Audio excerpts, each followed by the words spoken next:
ഡൽഹിയിലെ സ്കൂളുകളിലെ ബോംബ് ഭീഷണി വ്യാജമെന്ന് പ്രാഥമിക നിഗമനം. ആശങ്ക വേണ്ട എന്ന് കേന്ദ്ര ആഭ്യന്തര മന്ത്രാലയം അറിയിച്ചു. റഷ്യയിൽ നിന്നാണ് ഭീഷണി സന്ദേശം അയച്ചത് എന്നാണ് വിവരം. 50ഓളം സ്കൂളുകളിലായിരുന്നു ബോംബ് ഭീഷണി ഉണ്ടായിരുന്നത്. നിതിൻ അംബുജൻ ചേരുന്നുണ്ട് വിവരങ്ങളുമായി ഡൽഹിയിൽ നിന്ന്. നിതിൻ, ഈ ഭീഷണി സന്ദേശം ചെറിയ പൊല്ലാപ്പൊന്നുമല്ല ഉണ്ടാക്കിയത്. വിദ്യാർത്ഥികളും രക്ഷിതാക്കളുമൊക്കെ ആശങ്കയിലാവുന്ന സാഹചര്യം. 50ഓളം സ്കൂളുകളിൽ ഒരേ സമയം പരിശോധന നടക്കുന്നു ബോംബ് സ്ക്വാഡിൻ്റെ.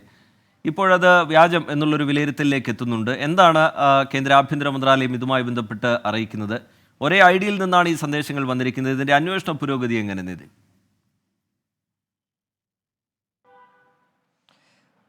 രാജ്യതലസ്ഥാനത്തെ അക്ഷരാർത്ഥത്തിൽ മുൾമുന്നിൽ നിർത്തിയ സംഭവമാണ് ഇന്ന് രാവിലെ ഉണ്ടായ ബോംബ് ഭീഷണി. രാവിലെ 4:15 ഡൽഹിയിലെ ചില സ്കൂളുകളിൽ ആദ്യം ബോംബ് ഭീഷണി എത്തിയത്. ചാണക്യപുരിയിലെ സംസ്കൃതി സ്കൂൾ, അതോടൊപ്പം തന്നെ മയൂർ വിഹാറിലെ മദർ മേരി സ്കൂൾ, കൂടാതെ ദ്വാരകയിലെ ഡൽഹി പബ്ലിക് സ്കൂൾ എന്നീ സ്കൂളുകളിലാണ് ആദ്യം ബോംബ് ഭീഷണി ലഭിച്ചത്. പിന്നീട് പല സ്കൂളുകളിലും ഇത്തരത്തിൽ ബോംബ് ഭീഷണി ലഭിക്കുന്ന ഒരു സാഹചര്യം ഉണ്ടായി. ഏതാണ്ട് 50ലധികം സ്കൂളുകൾക്ക് ബോംബ് ഭീഷണി ലഭിച്ചു എന്നാണ് പോലീസ് വ്യക്തമാക്കിയത്. ഇന്നലെയും സമാനമായ നിലയിൽ തന്നെ ചില സ്കൂളുകൾക്ക് ബോംബ് ഭീഷണി ഉണ്ടായി എന്ന് പോലീസ് വ്യക്തമാക്കി. എന്തായാലും ഏതാണ്ട് 50ലധികം സ്കൂളുകളിൽ ഒരേ സമയം അഗ്നിരക്ഷാസേനയും ബോംബ് സ്ക്വാഡും അതോടൊപ്പം തന്നെ മറ്റ് പല സംഘങ്ങളും ഇത്തരത്തിൽ പരിശോധന നടത്തി. മണിക്കൂറുകൾ നീണ്ട പരിശോധനയിലും സംശയാസ്പദമായ ഒരു വസ്തുവും പോലീസിന് കണ്ടെത്താൻ കഴിഞ്ഞിട്ടില്ല.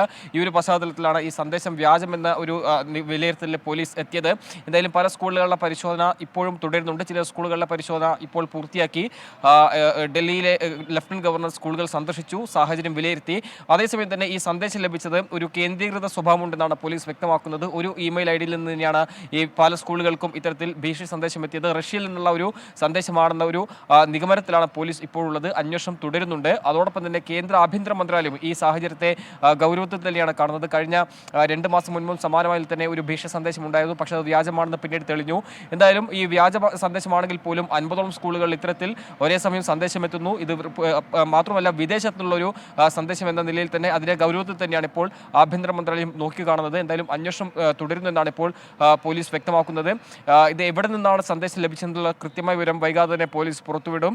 എന്തായാലും ഇമെയിൽ സന്ദേശം കേന്ദ്രീകരിച്ച അന്വേഷണം ഇപ്പോൾ പുരോഗമിക്കുന്നുണ്ട്. ഒരു പക്ഷേ മുതിർന്ന പോലീസ് മേധാവികൾ ഇന്ന് തന്നെ വാർത്താ സമ്മേളനം നടത്തി ഈ അന്വേഷണത്തിന്റെ പുരോഗതി വ്യക്തമാക്കുമെന്നാണ് അറിയാൻ സാധിക്കുന്നത്. എന്തായാലും ഡൽഹി പോലീസ് ഇപ്പോൾ കേന്ദ്ര ആഭ്യന്തര മന്ത്രാലയത്തിന് റിപ്പോർട്ട് സമർപ്പിച്ചിട്ടുണ്ട്. സാഹചര്യം ഇപ്പോൾ നിയന്ത്രണവിധേയമാണ്. യാതൊരു തരത്തിലും ആശങ്കയ്ക്ക് ഇടയില്ല എന്നാണ് ഇപ്പോൾ പോലീസ് അറിയിക്കുന്നൊരു കാര്യം.